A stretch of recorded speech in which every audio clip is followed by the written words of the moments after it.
Assalamualaikum warahmatullahi wabarakatuh.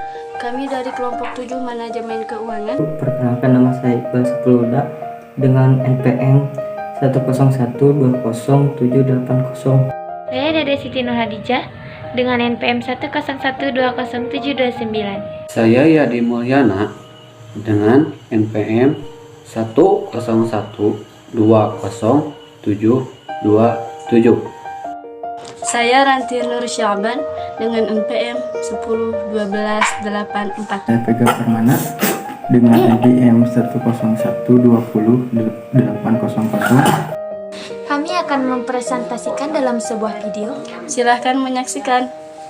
Rasio lancar adalah salah satu rasio likuiditas yang digunakan untuk menilai posisi likuiditas suatu entitas dengan menggunakan hubungan antara aktiva lancar dan liabilitas lancar. Rasio ini tidak hanya dimaksudkan untuk menilai masalah likuiditas, tetapi juga menilai penggunaan modal kerja entitas. Posisi likuiditas entitas mungkin secara implisit terlihat sehat jika rasio lancar lebih tinggi dari 1 dan tidak sehat jika rasionya kurang dari 1. Rasio lancar memberikan petunjuk kepada pengguna atau pembaca apakah entitas mungkin mengalami masalah atau tidak untuk melunasi kewajiban lancarnya dengan menggunakan kas yang tersedia, dan aset lancar lainnya menjadi kas. Contoh perhitungan current ration, misalnya perusahaan memiliki saldo aset lancar dan liabilitas lancar berikut ini di laporan posisi keuangan untuk tahun yang berakhir pada tanggal 31 Desember 2020. Aset lancar, kas dan setara kas 30 juta, piutang usaha 150 juta, persediaan 200 juta, aset lancar lainnya 100 juta. Kewajiban lancar, utang akun 25 juta, utang pajak saat ini 140 juta, beban aktual 150 juta, pinjaman 90 juta. Di sini saya akan menjelaskan tentang margin operasi.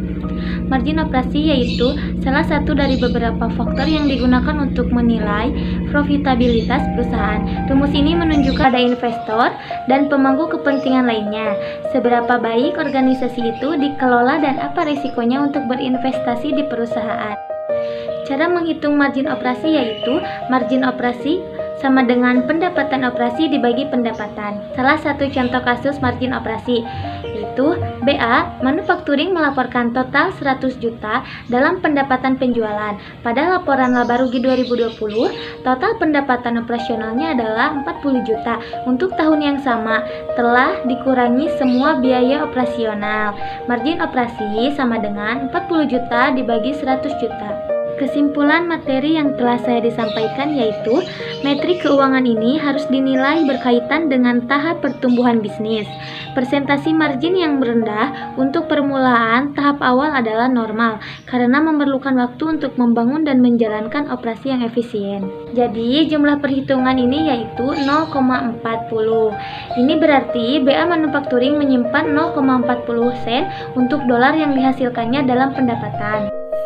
Saya Yadi Mulyana. Di sini saya akan menjelaskan rasio perputaran aset total. Rasio perputaran aset total yang merupakan rasio aktivitas berguna untuk mengukur seberapa kemampuan perusahaan dalam menghasilkan penjualan dari jumlah aset yang dimiliki. Rumus dari rasio perputaran aset total yaitu penjualan dibagi aset total. Di sini saya mempunyai satu contoh soalnya yaitu rasio perputaran aset total. Perusahaan memiliki penjualan senilai $3.000 dan aset totalnya sebesar $1.000. Jadi hasilnya 3000 dibagi 1000 hasilnya 3 dengan rata-rata industrinya adalah 1,8 kali. Jadi kesimpulannya yaitu adalah perusahaan memberikan gambaran terkait seberapa efisiennya perusahaan, yaitu efisien karena lebih dari rata-rata industrinya yaitu sebesar 3 kali. Saya Ranti Nur Syaban. Di sini saya akan menyampaikan sebuah materi manajemen keuangan ROA. ROA adalah salah satu jenis rasio profitabilitas yang mampu menilai kemampuan perusahaan berdasarkan penghabisan agar bisa dimanfaatkan pada periode selanjutnya. Perhitungan return on assets. Bingham dan Houston dalam bukunya menjelaskan bahwa pengembalian atas total aktiva akan dihitung dengan metode perbandingan laba bersih yang tersedia untuk pemilik saham dengan total aktiva dengan rumus ROA sama dengan laba setelah pajak atau total aset, atau bisa juga dengan rumus ROA sama dengan laba bersih setelah pajak atau total aktiva kali 100%. Semakin tinggi hasil nilai ROA maka semakin baik pula perusahaan tersebut karena tingkat pengembalian investasinya yang semakin besar. Faktor-faktor yang mempengaruhi return on assets atau ROA. Yang pertama, perputaran kas atau cash turnover. Kedua, perputaran piutang, receivable turnover. Dan yang ketiga, putaran persediaan atau inventory turnover. Rasio perputaran persediaan, inventory turnover ratio, mengukur berapa kali secara rata-rata persediaan terjual selama satu periode.